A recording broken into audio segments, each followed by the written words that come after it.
Welcome to my channel. I hope today's story will be something you truly enjoy. Please support me even more. Now, let's begin the story. Picture this. I'm lying in a coma after my helicopter crashed into the ocean. The doctors say, one emergency brain surgery, $1,200,000 gives me a fighting chance. My half-brother, same dad, different mom walks straight into the ICU and says loud and clear, "We're not paying for her surgery. I need that money for the big deal." Minutes later, my dad and his wife, my stepmother, both sign the papers refusing the operation that would have saved my life, just so he can grab the $20 million my real mom left me in trust. What they never saw was my lawyer standing right there in the room, quietly filming every single word on video, 100% legal. I'm Devin Whitaker, 31 years old. When I opened my eyes from that coma, I didn't say a thing to any of them. Instead, in the next 12 hours, I made sure my half-brother and everyone who signed those papers lost everything they ever cared about. If you're watching this, smash the subscribe button and turn on notifications right now, because this one is wild from start to finish. Drop a comment and tell me where you're watching from. I read them all. Everything started 3 months before the crash when I finally saw who my half-brother really was. 3 months earlier, in the boardroom of Whitaker Prime Steakhouse's headquarters in Dallas, the air felt thicker than the ribeye smoke from our kitchens. Connor, my 28-year-old half-brother, slid another thick stack of documents across the polished mahogany table for the 5th time in 7 weeks. Devin just signed the internal sponsorship transfer. $20 million from your trust to the Whitaker Family Foundation. It's clean, tax-deductible, and makes us look like saints to every investor watching. I didn't touch the pen. I'd already seen 4 earlier versions of the exact same request each, with a different date, different offshore account numbers, and the same fake letterhead. I slid the papers back toward him. I'm not signing anything until an independent auditor shows me where every single dollar is actually going. Pamela, Dad's second wife, and Connor's biological mother immediately jumped in, voice dripping with that syrupy concern she only used when cameras or money were involved. "Devin, honey, you're being ridiculous. Connor has poured his heart into this foundation. Children in low-income school districts are finally getting real protein on their plates because of him. You want to stand in the way of that?" Richard, my real father, sat at the head of the table staring into his coffee like it owed him an explanation. He always went quiet the second Pamela and I started circling each other. Keeping the peace had become his full-time job ever since he married her 25 years ago. Connor leaned back in his chair, arms crossed, flashing the same shark smile he used on bankers and private equity guys. "Come on, sis. The Texas-Oklahoma acquisition is $480 million locked and loaded. Banks are breathing down my neck for cash collateral. Your trust is just sitting there doing nothing. Be part of the legacy or step aside." I opened my laptop and turned the screen so all 3 of them could see the spreadsheet I'd spent the last 3 nights building. Legacy, funny word. According to Nevada Gaming Commission records, your foundation wired $18 million last year to 3 offshore sportsbooks. All 3 accounts are controlled by your old Sigma Chi treasurer. Care to explain? Pamela's hand flew to her pearls. Richard finally looked up, eyes wide, mouth half open like he wanted to say something but couldn't find the words. Connor didn't blink. He just lowered his voice until it was almost a whisper. "Keep pushing, Devin. Some doors, once you open them, you don't get to close. And some accidents happen when people get too curious." 2 weeks later, I found the forged approval emails he'd planted in the company server, ones that made it look like I personally authorized every transfer. I cornered him in the underground parking garage at 2 in the morning after he thought everyone had gone home. He didn't even pretend to be surprised. "End of the quarter," he said, tossing his briefcase into the back of his matte black G-Wagon. After that, I don't ask anymore. I just take. Pamela started showing up at my downtown loft uninvited, always with some new baked good and the same script. "Your brother is drowning, Devin. The banks want $20 million in cash collateral tomorrow, or the entire Texas deal collapses. He's doing this for the family name. Don't destroy everything your father built because you're jealous of Connor's vision. Richard sent one single text that night. Please don't tear the company apart over this. We can fix it together. I stopped taking their calls. I hired the best forensic accounting team in Dallas instead. By the time I had the full report bound and sitting on my desk, I knew Connor had already bled $9 million out of shell companies and fake vendors. He was now less than 60 days from missing the biggest acquisition in company history, and the only remaining pot of money he could legally grab was the $20 million trust my real mother had locked up tight money that only released if I was declared permanently incapacitated or dead before age 35. I scheduled an emergency board call to present the evidence. Connor somehow got wind of it and convinced Richard to postpone the meeting until emotions cool down. Pamela left 17 voicemails in one day, alternating between tears and threats. Richard showed up at my door himself, looking 10 years older than he had a month earlier, begging me to give Connor one more chance. I told him no. I told him the evidence was going to the SEC and the banks the next morning. That was the last conversation I ever had with my father while I was still conscious. The next day, I boarded the company helicopter for a routine site survey over the Bahamas' new location for a flagship beachfront steakhouse we'd been planning for 2 years. I buckled in, looked down at the turquoise water, and actually smiled for the first time in weeks. I thought the worst thing my half-brother could do was destroy the company. I had no idea he was already planning to destroy me. That afternoon, I boarded the company helicopter to the Bahamas, headset on tablet open, to the new beachfront renderings, completely unaware the pilot had just taken a $50,000 wire transfer routed through a shell company in Aruba. 47 minutes after takeoff, the tail rotor failed. The last thing I remember is the ocean rushing up to meet us. I woke up 8 days later on a ventilator in the neuro ICU at Cedars-Sinai in Los Angeles. Skull fractured in 3 places, brain swelling so severe the doctors had already drilled a temporary drain. Dr. Nicole Brooks, the attending neurosurgeon, told the nurses, my chances were maybe 65% with immediate surgery, $1,200,000 non-negotiable cash up front because the company insurance policy was suddenly under review. Connor and Pamela landed on the hospital's rooftop helipad less than 4 hours after the crash.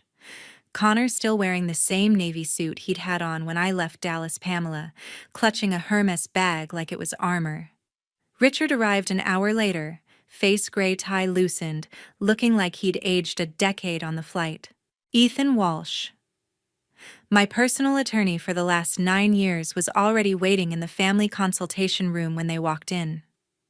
He'd flown commercial from Austin the second the Coast Guard notified the company. He greeted them politely, phone in one hand, small 4K camera already rolling in his jacket pocket, fully legal under California's one-party consent law, because I had signed a medical power of attorney addendum giving him recording rights in any room where my care was discussed. Connor didn't waste time. He pulled Dr. Brooks's cost estimate from the printer and waved it in front of Richard. $1.2 million just to maybe keep her breathing. Dad, she's brain dead on these scans. You saw the EEG, flat lines everywhere. Pamela started crying on cue, loud enough for the hallway to hear. Richard, we can't let her suffer like this. She wouldn't want machines keeping her body alive. We have to think about quality of life. Richard kept staring at the MRI films on the light box, hands shaking. Ethan stayed silent, camera capturing every angle. Connor lowered his voice, but not enough. Dad, the banks close the Texas deal in 12 days. They need the $20 million cash collateral by next Friday, or the whole $480 million acquisition dies. Her trust unlocks the second she's declared permanently incapacitated. It's what she would want to save the company her mother loved. Richard whispered something I couldn't hear through the glass. Pamela grabbed his arm. Sign the refusal, Richard. It's merciful. We'll tell the press it was a tragic accident and the family is pulling together. Dr. Brooks came back in face tight. Mr. Whitaker, I need a decision in the next 2 hours or we lose the surgical window. After that, even if you change your mind, the swelling will be irreversible. Connor slid the refusal of treatment form across the table like he'd rehearsed it 100 times. 2 pages already highlighted where the signatures went. Richard picked up the pen. His hand hovered. Pamela put her hand over his and guided it down. He signed first. She signed second, tears still streaming, mascara perfect. Ethan never moved. Never spoke. The camera caught Connor's small, satisfied smile the moment the pen left the paper. Dr. Brooks took the form, looked at it for a long second, then at Ethan. She left the room without another word. Connor turned to Pamela. Call the trust attorney.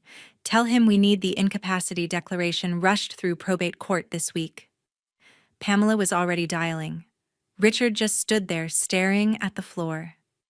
Ethan finally spoke calm and professional. I'll make sure the family's wishes are documented thoroughly. He slipped out before they noticed the tiny red light still blinking on his phone. They moved me to a regular room that same night. No more monitors beeping urgency, just the slow drip of pain medication and the quiet hum of comfort care protocol. The surgical team was told to stand down. Connor even shook Dr. Brooks's hand on the way out and thanked her for respecting the family's decision. I was still deep under tubes down my throat, pressure bolt in my skull, but somewhere in the darkness I felt the shift. Like the temperature in the room dropped 20 degrees, the second those signatures dried. The next morning, against all odds, I opened my eyes. The room was dim, monitors beeping slow and steady. My head felt like someone had poured concrete inside it, but the fog was lifting faster than anyone expected. Dr. Nicole Brooks rushed in, shining a light into my pupils, asking me to follow her finger. I blinked, stared past her, and let my face go completely blank. Richard was the first one through the door, eyes red, shirt wrinkled from sleeping in the vinyl chair. He grabbed my hand. Devin, baby, can you hear me? I turned my head, slowly frowned like I was trying to place a stranger, then pulled my hand away. Who are you? Pamela appeared behind him, clutching a bouquet of white roses. She gasped.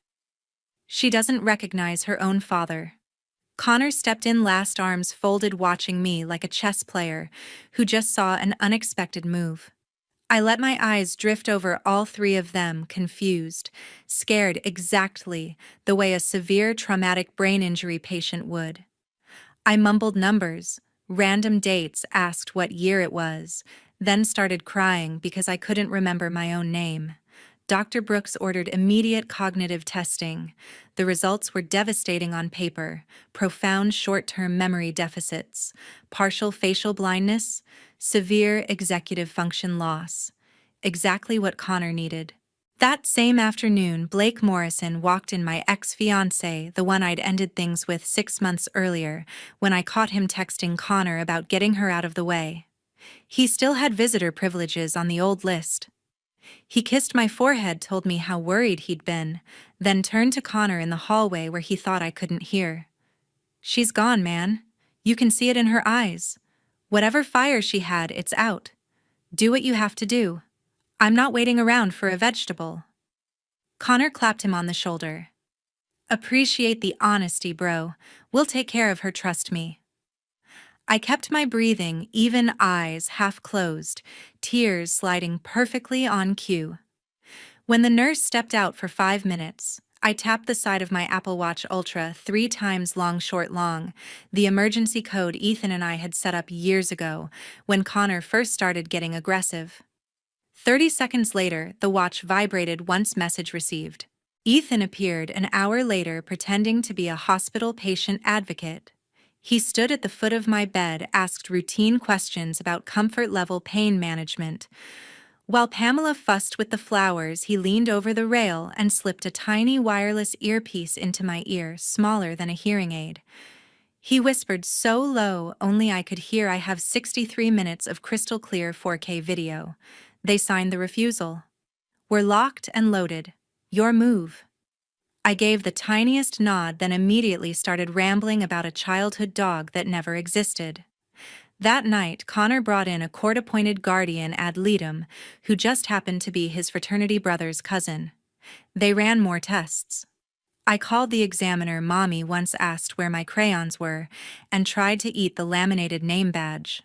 The report was rushed patient exhibits, childlike cognition, unable to manage finances or medical decisions. Richard sat by my bed holding my hand, apologizing over and over, telling me everything would be okay, that Connor would handle the company and keep me safe.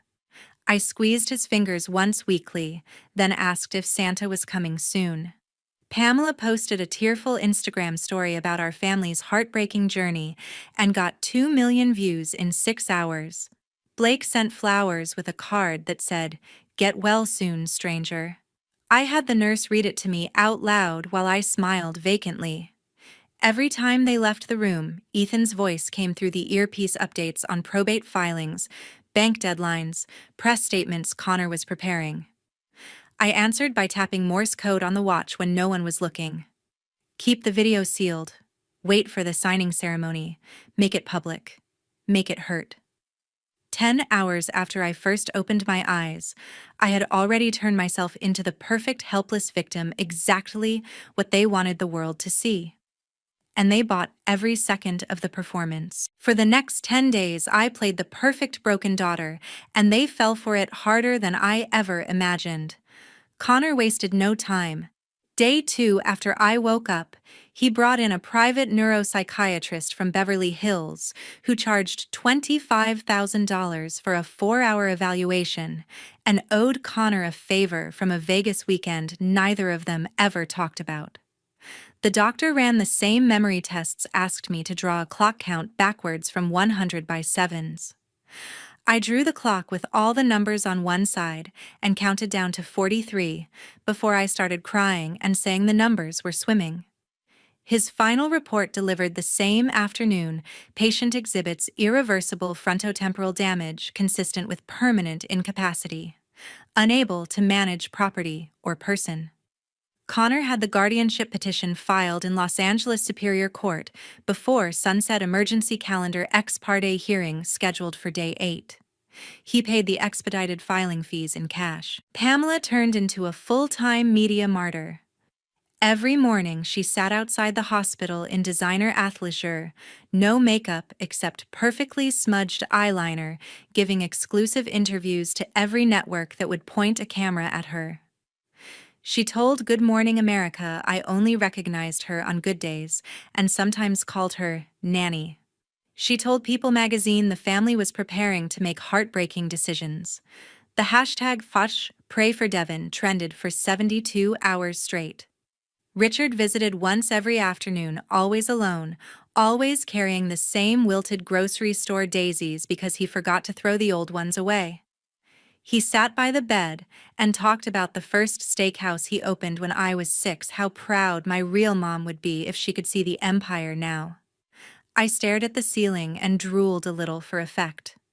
Connor spent the rest of his time in conference rooms at the Beverly Wilshire finalizing the Texas acquisition. He needed the $20 million in certified funds wired to the escrow agent by the close of business the day after the hearing. He already had the transfer instructions drafted, beneficiary listed as Whitaker Prime Expansion LLC, routing numbers typed, just waiting for the judge's signature. Day 5, the court investigator came, a tired woman with a county badge and a thick file.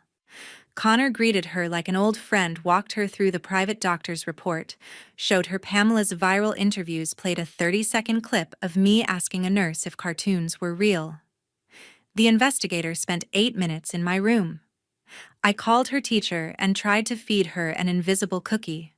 She wrote consistent with profound cognitive impairment and left. Day 7. Connor moved me to a private rehab wing he'd rented entirely, no other patient security at both ends of the hall. He told the press it was for my safety and privacy. Really, it was so no real doctor could wander in and retest me by accident. Pamela hosted a candlelight vigil on the hospital lawn that night. 200 employees in company polo shirts holding electric candles, local news helicopters circling overhead. She read a prepared statement about letting go with love and choked up exactly on cue. Richard skipped the vigil. He sat in my new room instead, held my hand, and whispered that he was sorry for everything, that he'd make it right somehow. I squeezed his fingers once and asked if the pretty lights outside were fireworks for my birthday. Connor walked in right after, phone in one hand, final escrow amendment in the other. He told Richard the hearing was locked for 9 a.m. tomorrow. The judge had already indicated approval based on the filings. All that was left was the signature and the wire. He looked down at me lying there, eyes unfocused, mouth slightly open, and smiled the biggest smile I'd ever seen on his face. "Almost home free," he said under his breath. That night, the earpiece buzzed one last time. Ethan's voice calm and clear. Judge signed the temporary order at 4:57 p.m., permanent hearing scheduled for the morning of the signing ceremony. "They're bringing you to the hotel as the family's feel-good photo op. I'll be in the front row." 12 hours, Devin. Then we end this. I closed my eyes, slowed my breathing, and waited. The night before the massive acquisition signing, Connor showed up at the rehab wing with a garment bag and the biggest grin I'd ever seen on him. He laid a custom blush pink silk dress across the foot of my bed, the exact shade the PR team said photographed soft and hopeful on camera. Next to it, he placed a pair of low nude heels and a diamond tennis bracelet that used to belong to my real mother. "Tomorrow's the big day, sis," he said, voice dripping with fake warmth. "The Texas partners are old-school family guys. They want to see we stick together no matter what. You're going to sit front row, smile pretty, and wave when they call your name." "Easy." I tilted my head, stared at the dress like I'd never seen fabric before, then clapped my hands once and giggled. Connor laughed, actually laughed, and patted my cheek. "That's my girl." 10 minutes on stage and the banks release the final $200 million in credit. We close the deal, save 48 restaurants, and keep 10,000 employees working. "You're the hero." Pamela swept in right after with a professional makeup artist and hairstylist she'd hired for the occasion. They spent 2 hours curling my hair into loose waves, painting my face in soft neutrals, turning me into the perfect tragic princess. Pamela kept dabbing her eyes with a tissue for the photographer she'd allowed into the room, just for behind-the-scenes family content. Richard stood in the corner the whole time, hands in his pockets, looking like he wanted to disappear. When Pamela asked if I looked beautiful, he managed a weak nod and said, "She looks just like her mother." Connor had a luxury Sprinter van waiting downstairs at 6:30 the next morning, paparazzi already tipped off and lined up outside the hospital entrance. He wheeled me out himself, waving to the cameras, shouting, "Thank you for the prayers, she's a living miracle." Flashes went off like fireworks. I lifted one hand in a slow, shaky wave and smiled the vacant smile I'd practiced for days. The ride to the Beverly Wilshire took 20 minutes. Connor spent the entire time on the phone confirming the morning's schedule: red carpet arrivals at 8, press conference at 8:30, signing ceremony at 9 sharp, live stream to every financial network in the country. He ended the last call with "Tell escrow the 20 million hits at 9:05. We're golden." He hung up and turned to me. "You ready to make history, Devin?" I nodded slowly, eyes wide, then pointed out the window at a billboard and asked if the cow on it was real. He chuckled and ruffled my hair. "You're perfect." The grand ballroom was already packed when we rolled in the service entrance. 250 investors, bankers, Texas rancher partners in 10-gallon hats and custom boots, every major food industry reporter on the coast. A massive stage dominated the front, 2 oversized chairs waiting for the signing, cameras on cranes sweeping the room. Connor had my wheelchair positioned dead center in the front row, a small Whitaker Prime logo blanket draped over my lap for branding. Pamela sat to my left, clutching my hand for the cameras. Richard took the seat on my right but kept his eyes on the floor. Connor took the stage for the warm-up speech, voice booming, telling the room how the Whitaker family had overcome unimaginable tragedy to close the biggest deal in steakhouse history. He gestured toward me. And none of this would be possible without the strength of my incredible sister Devin, who's here with us today, against all odds. The room erupted in applause. Cameras zoomed in. I lifted my hand again. Slow wave, shy smile. Connor beamed. He truly believed he had won.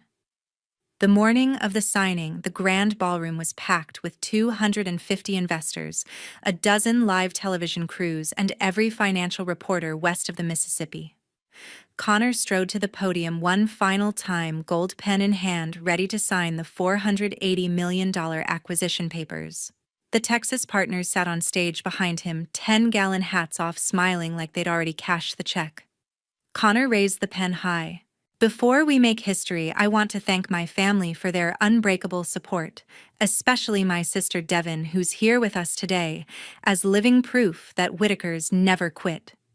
He turned toward me, arms wide, expecting another slow wave. I gripped the arms of the wheelchair, pushed myself up, and stood. The room went dead silent.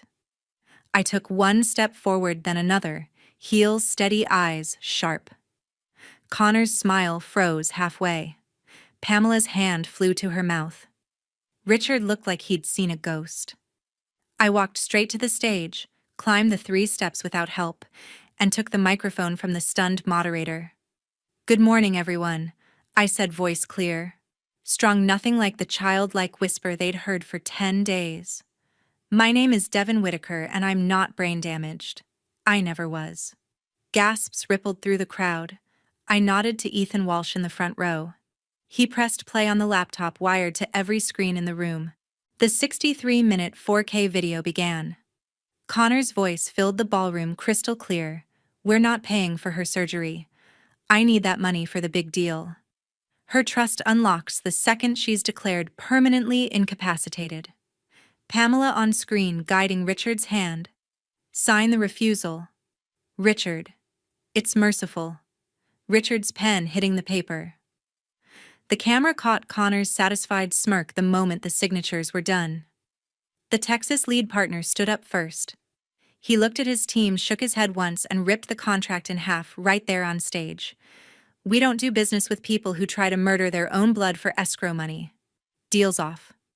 Phones started blowing up across the room. Within 90 seconds, the ticker on CNBC flashed red. Whitaker Prime shares halted. Down 52% pre-market. Connor lunged for the laptop. 2 off-duty LAPD officers moonlighting as event security grabbed him before he took 3 steps, pinning his arms behind his back. He screamed my name like a curse. I leaned into the microphone one last time. "Connor, Pamela. Richard, you chose $20 million over my life. Today, the world sees exactly what that choice cost you." I dropped the mic. It hit the stage with a thud that echoed longer than any applause ever could. Within the next 12 hours, everything they loved was gone. Connor was arrested in the hotel parking garage at 2:17 p.m. Federal agents and windbreakers walked him past the same paparazzi who'd cheered him that morning. Charges: securities fraud, wire fraud, money laundering. 6 years federal prison, no parole. He never looked up once. Pamela lost every share she owned by 4:00 p.m. The board voted emergency removal, citing moral turpitude clauses. By 6:00 p.m., movers were already boxing her designer handbags in the Bel Air mansion she no longer owned. She left in a rented Toyota, sunglasses on, no cameras allowed. Richard showed up at my new condo at 8:42 p.m. Security called up. I watched him on the lobby monitor, shoulders collapsed, holding a single manila envelope. He begged the guard for 5 minutes, just 5. I told them to send him away. The envelope, photos of me as a child, apology letters, house keys, was left at the desk. I had it shredded without opening. At 10:05 p.m., I signed the papers creating the Margaret Whitaker Medical Trust, $20 million locked and loaded, dedicated to covering emergency surgeries for accident victims whose families can't afford the bill. First grant approved before midnight, a 19-year-old kid in Houston who needed the exact same brain procedure they'd refused me. By midnight, every major network had the full video. Stock closed down 68% after hours. The Texas deal was dead. 48 restaurants would stay independent. 10,000 employees kept their jobs because the company no longer carried Connor's poison. I blocked every number, deleted every email, changed every lock. Richard, Pamela, Connor gone. Not my family anymore. Never again. Blood doesn't automatically make someone family. Real family are the ones who choose to protect you, not the ones who sell you for escrow money. That was the last time I ever spoke their names.